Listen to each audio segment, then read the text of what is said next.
body weight workout that you guys can do at home if you have absolutely no equipment.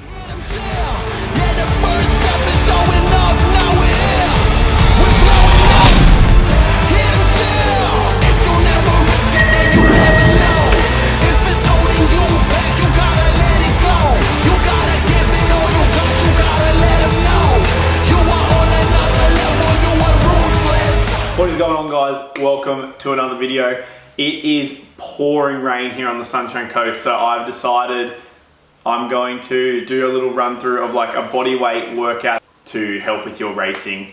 I've thought about doing these videos for a while, but I always get, I don't know, for some reason I just find it easier to talk to people in person when it comes to training, and talking about training techniques and tips and stuff to a camera just makes me feel uncomfortable, but you got to do it at some point, so here we are.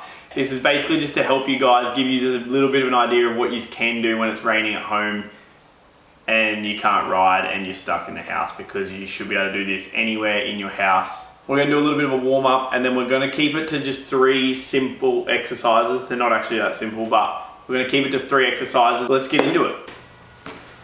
Got a gym towel, just put it on the ground. You don't really need it, but I'm doing this in the garage, so I'd rather have a towel down. Alrighty, so just to start with, we're just going to do some normal bodyweight squats. So we're going to warm up. Make sure you take your time to get warm. In this warm up, I've only got 3 exercises, just kind of to go through it, but I always take my time. Sometimes I'll have a warm up scheduled, and if I don't feel ready to go, I'll always take my time to take a step back, do some more mobility and move around a bit more. So don't rush into it. If you don't feel warm, do some more reps of your warm-up exercises, do some more movements, and make sure you really get everything moving in your body. So we're going to start with just like some bodyweight squats.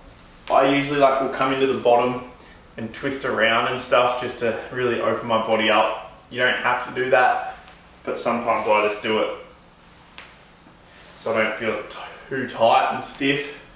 And I like to bounce in the bottom. Also, you don't have to do that. That's just something that I do. I feel like it just gets my knees and everything stretched out a bit so that there's no tightness in all the joints and stuff, and I get good flexion. Alright, from there we're going to go into some RDLs. So we'll be on one foot, and then we're just going to let the other foot trail behind, touch the floor, control it, come back up. Down. And try and just make sure that with these RDLs, I try and focus on not letting my other foot touch the ground until I've completed all 6 reps on each leg. And you can work on your ankle stability, knee stability, and your proprioception when doing these, and just really focus on balancing and controlling the movement. 1, 6. Sometimes it's good too to do these like balancing exercises, because it really gets your whole nervous system fired up and warm, because you also are using your brain so much to focus on balancing and stability and making sure you don't fall, and using your peripheral vision and your awareness to make sure that your body's like stable and in one spot. So it always, like doing exercises like that where you're balancing and stuff, is always really good to really get your body warm. Like I'm already sweating and all I've done is squats and some RDLs.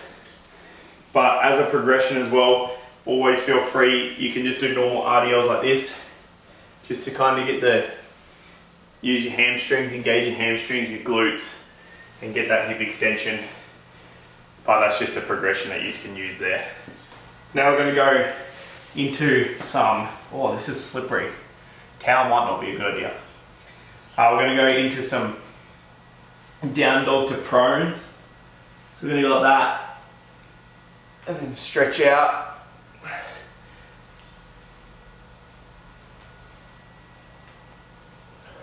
Let's do 2 rounds roughly, but you feel free to do 3 rounds, 4 rounds, whatever you need to make sure that you feel warm and ready to go, because I'm already like getting sweaty now, and that's only 1 round, 8 to 10 reps on each one. On the RDLs I do 6 each leg, so it kind of ends up being 12 reps, and then I do about 8 of them and about 10 of the squats. So when it comes to warm up, it's very individual, and it's up to you what you feel like you need to do. If you feel like you are very stiff and sore that day, then take your time. Make sure you warm up properly before you get into it. But I'm going to go through that again. I'm not going to bore you with another video of me doing it, and then we'll get into the exercises.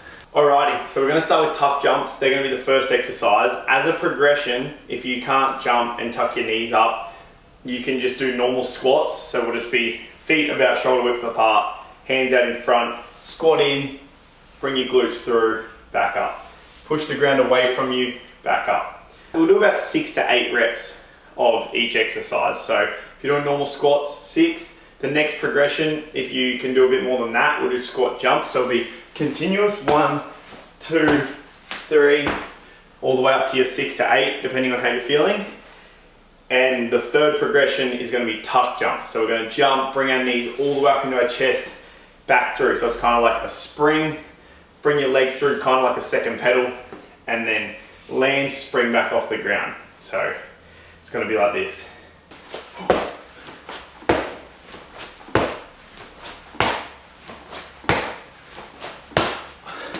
From tuck jumps, we're going to go into push ups. So first progression, obviously push ups on your knees, nice and simple.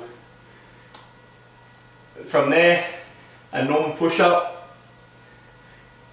So just nice straight line from your neck to your feet. And then the third progression, what I like to do is I call them Spiderman push ups. So we're going to be here. Each rep, we're going to bring up one leg to our elbow. So it's going to be 1, 2, 3, 4, 5, 6, 7, 8. Once we're done with the Spiderman push-ups, in the gym we use a Renegade row, but on this one, we're going to do a Renegade shoulder touch. So we're going to start in a push-up position, then we're going to bring our knees under our hips but just above the ground so they're hovering. We're going to go 1, 2, 3, 4, 5, 6, 7. Really focusing on keeping the core tight so our body doesn't like move like this. We don't want to be moving side to side. We want to be solid here, engage. The hand I'm pushing off, I push off the opposite leg.